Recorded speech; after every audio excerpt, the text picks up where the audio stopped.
Some people asked me to also cover the Sonic Boom characters I skipped last video, so I figured I could do a second video. Mostly because I recently got a new microphone and might as well have a little bonus video as a test run. So if my voice sounds better here than usual, then yes, I got a new microphone. And if my voice sounds the same or worse, then yes, I waste a lot of money. So last time I talked about confusion disrupting the Sonic universe with so many incompatible interpretations of the cast. So confusing that even the freshly new Sonic Boom reimagining that's been painstakingly constructed from the ground up is still hopping between two contrasting ideologies. But I skipped over Eggman, Tails, and Orbot and Cubot mostly because their descriptions are pretty close. And I skipped Lyric because who cares? And nevertheless, it might be interesting to look at the evolution of Tails and Eggman and where they are now, intended or not. Tails and Eggman might be correctly described, but it's still interesting to see where they all stand. After all, despite Sonic Boom being a spin-off side series, there's a surprising natural evolution to their changes. Hence this video. Let's complete the roster, I guess. Now, before I start, I got the usual "you're overthinking this, it's a children's cartoon" messages again. Keep in mind, I'm mostly exploring Sonic Boom in order to see what it means to the Sonic franchise in general, not to judge Sonic Boom by itself. This is not a review or judgment of that show. This is entirely from the perspective from what it means to a potentially new big Sonic anniversary game next year. The show may not be intended for me, but that game most definitely will. Well, at least I may hope so after being alienated for half a decade now. So whatever, I have equal amounts of positive and negative observations and jokes about the show, but in the end it doesn't matter. The show is what it is, and I don't care either way. I just want to get my observations straight. Also, I must say it's a little offending to say things like this show is just for kids. Thinking about it is wrong. You see, there actually are adults watching the show, so you're kind of indirectly insulting them and calling them children. I mean, personally, I don't care either way about the show, but, you know, a big portion of Sonic Boom fans are adults. It's a family show. The whole family can enjoy, not just children. So be respectful to fans of the show. At least I respect the adults enjoying this show by representing a mature perspective on what the show is accomplishing, positively and negatively, while you're degrading anything of intellectual worth of this show as meaningless gibberish for children. Very offending to the creators of the show and adults watching it. Not that I'm against offending people, I do it all the time, but then again, I'm not masquerading as a social justice warrior. I'm more than happy to call myself an asshole. But enough, let's get to the point. Orbot, Cubot. Pretty much said it before and I'll say it again. Big improvement. I greatly appreciate they're finally under Eggman's thumb and his victims again. Eggman took such an enormous fall from dignity and impact that he went from evil industrialist, air fleet commanding dictator to, well, what basically amounts to your drunk uncle farting around in situations way over his head. So that making his own robots even assault him felt like overkill. And since the heroes and civilians of modern Sonic and Sonic Boom treat Eggman like he's just a smelly guy on the bus, rather than a dangerous terrorist, he needs all the rare moments of dignity he can get. But now, in Sonic Boom, Orbot and Cubot are finally his victims. They fear him. And even though while they do betray him and join Sonic every 5 episodes or something, they usually do it in the Doctor's best interest, so fair enough. Big improvement, I prefer him that way. Orbot is at his best when he's the tortured butler, forced to go along with his boss' stupid plans despite his own interests. Which is mostly how he was in Unleashed, not Boom, but close enough. Tails. Tails had an interesting evolution. Starting as Sonic's adorable cute little brother, trying hard to be on Sonic's level but usually tripping you up in the games, he was treated even more as a child in the comics and cartoons at the time. If he's lucky, he can go along with Sonic, but if he tries anything on his own, it always ends bad, with him getting a lecture in the end. Listen to your parents, do what you're told. He's basically the insert character for the kids watching the show, proving that, hey, you can actually use the proper main characters as audience surrogates instead of forcing generic kids on your show. How novel. Anyway, Tails fans got a little annoyed. He was treated way too much like a child, especially in the darker CDM show. Yeah, would have been addressed in a cancelled season 3, and comics treated him much better. But then his big breakthrough was with the Sonic Adventure games, giving Tails this big grow out of Sonic Shadow story arc in both games. And then Sonic Heroes officially dubbing him a proper Sonic hero, finally acting on equal footing with our hero. Hooray, character arc completed. But then, what to do with this character? Focusing on his tech abilities, he became this smart guy. And that's it, he's just a smart guy, not doing much other than explaining stuff. So then we got to Sonic Colors, the first game in a long time without a cast of thousands and an epic plot, so our new friends, writers Pontek and Graf, had to figure out what to do with him.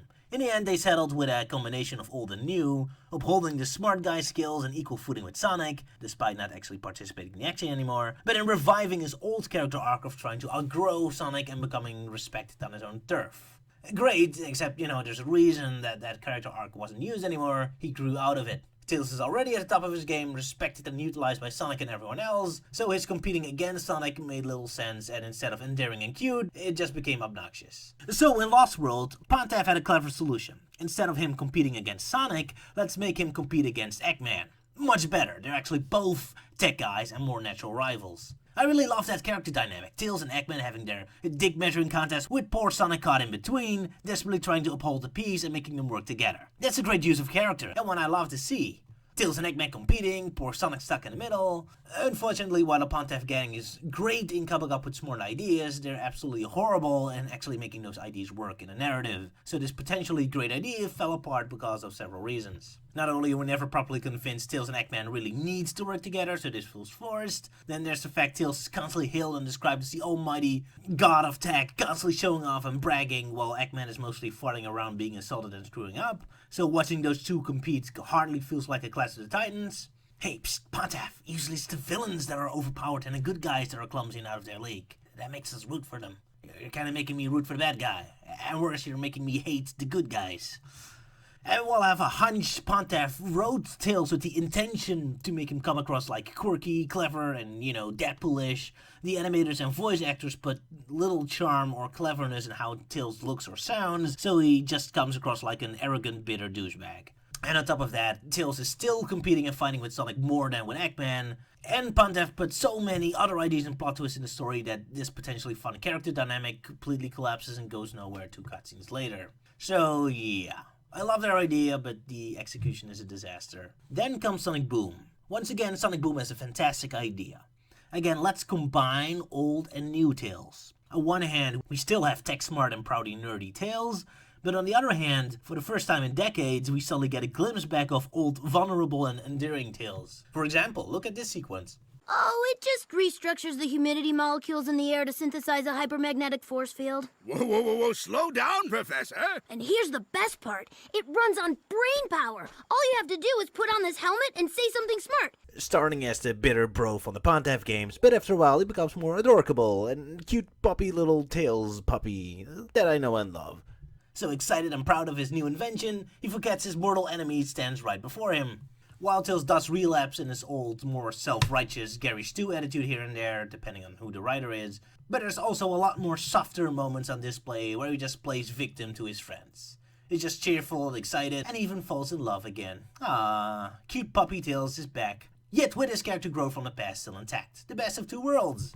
Regardless, many people I talked about still think Tails is way too arrogant and bitter even in Boom. While I disagree, they do have a bit of a point. It's basically what I said last video. Sonic Boom is just so interested in putting the characters in extreme situations or make them act unnatural that those moments overtake their natural and true personalities. So just like Eggman being menacing and Amy being effective moments do exist on the show, the scenes to the contrary are always more powerful and intense and tend to overtake the character.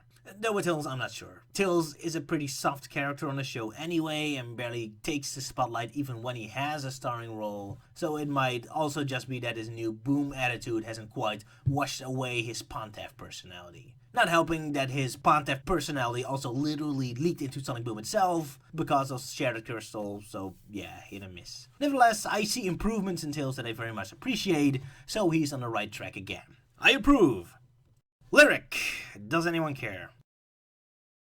Eggman, the big one saved for last. Being the main villain and the most utilized character of Sonic Boom, how much you enjoy this incarnation of Dr. Eggman is a huge indicator whether you like the Sonic Boom TV show or not. To me, speaking of the Sonic franchise in general, Dr. Eggman's strength comes from the contrast between Eggman the Clown and Eggman the Dictator. Comparable with the Joker. The Joker is not just a thug, he's not just a clown, he's both. And the Joker has the most impact when you're not quite sure if you're supposed to laugh or fear the punchlines of his jokes. Same with Eggman. Make Eggman only a straightforward villain with no man-child tendencies or a theatrical goofiness, and he's just a dull Bond villain. Make him just a clown with no intensity, and he's just your drunken uncle trying to scare the kids. But combine the both, and we've got ourselves some gold. A big child's craving for attention and turning the world into one big theme park. Something you would laugh at if he wasn't destroying all wildlife and your hometown in the process. And mock him or drive him into a corner, and he will become nasty, dangerous, and do everything in his power to destroy you. Sadly, Eggman has mostly been your drunken uncle this past decade, and Sonic Boom continues that trend further. I love his official Sonic Boom character description because it sounds like a mental breakdown. A genius with a constant desire to enslave the world! Well, not so much power, but, he wants attention.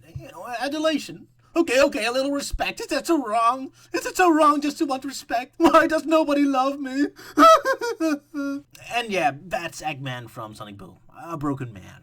But of course, what makes a villain a true villain is endgame. So, what does Eggman want? By robbing the village of any source of fun, the citizens will become sad, dry husks and will pay huge fees to enjoy my new amusement park. Hey Eggman, all the villagers on the show already are dry, sad husks with no life. Every character on the show is, except Knuckles, Sticks, and the Hog Guy. Congratulations, you succeeded! Now go make your theme park, which I assume is mostly boring lines so that everyone will be bored and become even more dry, sad husk with no life, until this entire universe collapses in one eternal spiral of boredom and meaninglessness. So okay, he has an endgame, it seems. That's brought up in, 3 episodes? And in only one do we actually see him put effort into it. So, that is Eggman's endgame, I guess. In the worst case scenario, where Eggman would succeed and have his evil theme park, the dangers of this theme park sound... In my theme park empire, your entire village will be forced to wait in long lines, buy overpriced merch, and eat weak old turkey legs covered in preservatives. Ooh, so sounds like a normal run-of-the-mill Sonic Boom episode to me. Greetings, citizens! I created Eggman Land! Sonic, wake up! We need to go to Eggman Land! And then Eggman Land is just one big queuing line that goes nowhere, and Sonic is bored and falls asleep. And then one of the theme park robots goes crazy, and Eggman's like, Sonic, wake up! I need your help to stop the robot! And Sonic's just like, okay, I guess we're best buddies now again. But the only way to get to the evil robot is by finishing waiting in line. So Sonic's bored again and falls asleep, and Eggman wakes him up. Hey, Sonic, wake up! Hey, when this is over, will you take Amy to the love tunnel? And all Sonic Boom watchers are like, oh my god! Finally evidence that Sonic and Amy are an official couple! Oh my god, oh my god, oh my god, oh my god! TV tropes, heartwarming moment! Sonic grew bored and fell asleep when Eggman mentioned Amy. Oh, must upload every frame of animation on my DeviantArt account!